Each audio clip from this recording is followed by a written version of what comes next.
മുണ്ടക്കൈ ചൂരൽമല ദുരന്ത നിവാരണത്തിനായി കേന്ദ്ര സർക്കാർ അനുവദിച്ച 260 കോടി രൂപ തീർത്തും അപര്യാപ്തമെന്ന് ദുരന്തബാധിതരും കേരളം ആവശ്യപ്പെട്ടതിന്റെ പകുതി തുകയെങ്കിലും അനുവദിക്കാൻ പ്രധാനമന്ത്രി തയ്യാറാകണം. റവന്യൂ മന്ത്രിയും ധനകാര്യമന്ത്രിയും കേന്ദ്ര നിലപാടിനെതിരെ രംഗത്ത് വന്നു. മുണ്ടക്കൈ ചൂരൽമല ദുരന്തബാധിതരുടെ പുനരധിവാസത്തിനും മേഖലയുടെ പുനർനിർമ്മാണത്തിനുമായി 2221 കോടി രൂപയുടെ പദ്ധതിയാണ് കേരളം കേന്ദ്ര സർക്കാരിന് സമർപ്പിച്ചത്. 14 മാസത്തിനിപ്പുറം കേന്ദ്ര സർക്കാർ അനുവദിച്ചിരിക്കുന്ന സഹായമാകട്ടെ 256 കോടി രൂപ മാത്രം. ടൗൺഷിപ്പിന്റെ അടക്കം നിർമ്മാണം ദ്രുതഗതിയിൽ പുരോഗമിക്കുമ്പോൾ ഈ സഹായം തീർത്തും അപര്യാപ്തമെന്നാണ് ദുരന്തബാധിതർക്കടക്കം പറയാനുള്ളത്. കേന്ദ്രവും ഇവിടെ പ്രധാനമന്ത്രി വന്നു, സ്ഥലം സന്ദർശിച്ച് പോയി, അത്ര മാത്രമേ ഉള്ളൂ. ഒന്നും ചെയ്യണില്ല. ഇത്രയും വീട് പണി തീർക്കണമെങ്കിൽ അതൊരു നല്ല പോക്കല്ല. എന്തെങ്കിലും സഹായിക്കുന്നത് അത്യാവശ്യമാണ്.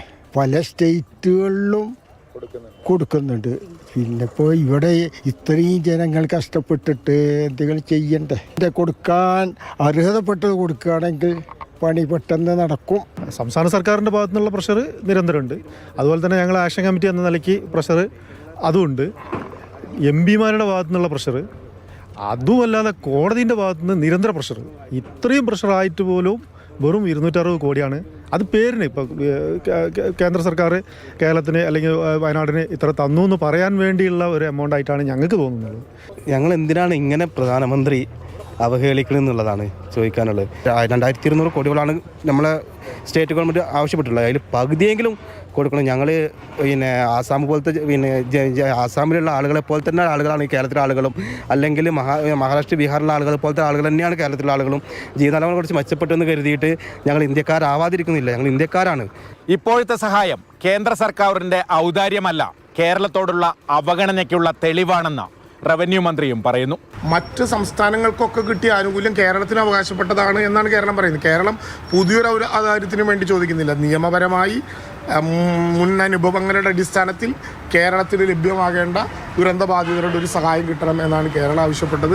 കേരളത്തിനുള്ള സഹായം തുടർച്ചയായി വെട്ടിക്കുറയ്ക്കുന്ന സാഹചര്യത്തിൽ കേരളത്തിൽ നിന്നുള്ള MP-മാർ അടിയന്തരമായി ഇടപെടണമെന്നാണ് ധനകാര്യ വകുപ്പ് മന്ത്രി പറയുന്നത്. ഈ ഒരു ക്രൈറ്റീരിയ കൃത്യമായ ഒരു മാനദണ്ഡം ഉണ്ടാക്കി പാലിക്കുന്നില്ല എന്ന് തോന്നുന്ന, നമുക്ക് എത്ര നാൾ കഴിഞ്ഞു, 1 വർഷവും കഴിഞ്ഞു, എന്നിട്ട് ഇത്രയും താമസിച്ച് പണം തരിക തുടങ്ങിയ കാര്യങ്ങളാണ് ചെയ്യുന്നത്. കിട്ടേണ്ടത് അർഹമായി ഓരോ സംസ്ഥാനത്തിനും കിട്ടാതിരിക്കുക എന്ന് പറയുന്ന ഒരു വലിയ പ്രശ്നമാണ്. ഇത് ഇനിയായാലും അത് കേന്ദ്ര ഗവൺമെൻറ് കറക്റ്റ് ചെയ്യാൻ വേണ്ടിയിട്ട് കേരളത്തിലെ MP-മാരുടെ എല്ലാം ഇടപെടലുണ്ടാവണം.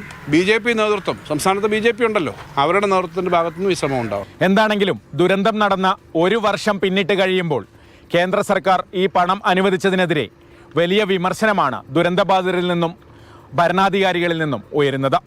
തീർത്തും അപര്യാപ്തമായ തുകയാണെന്ന് മന്ത്രിമാരും ദുരന്തബാധിതരും ഒരുപോലെ പറയുന്നു. ഷിജിൻ നരിപ്പറ്റയ്ക്കൊപ്പം കമൽ, മാതൃഭൂമി ന്യൂസ്, വയനാട്.